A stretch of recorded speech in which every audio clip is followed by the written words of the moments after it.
Gusto ko Tarlac City as a premier city, may pagyayabang natin. Na malinis, maayos, disiplinado ang tao, di ba?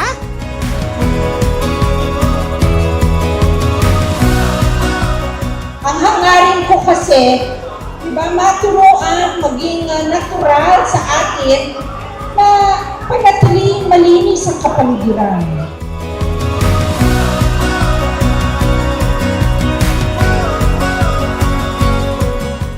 Hindi lang po ata Mayap Ladies nandito, meron din ho akong mga nakikita na mga kalalakihan po. Pero iilan lamang ata. Magandang umaga po sa inyo.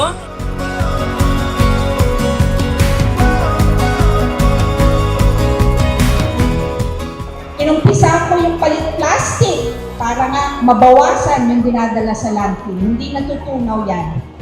Ngayon, nakipagtayap ako sa Coca-Cola. Oh, lahat ng plastic, palit bigas, di ba? Ngayon, maraming nangongolekta. Grabe pala, 1,000 kilo araw-araw.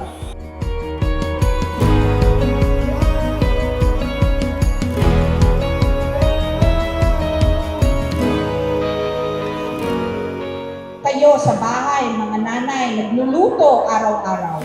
Hanap kayo ng luma yung balde. Lagyan nyo ng lupa. Lagyan nyo ng dahon na nabubulok. Yung pagkain na natira, pasok nyo ron. Tapos tabunan uli ng lupa. No? Para wala na tayong idadagdag na maamoy na malanggam sa landfill.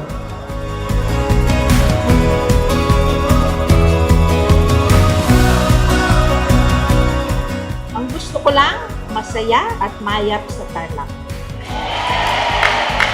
Thank you po sa inyong lahat. Magandang hapon po.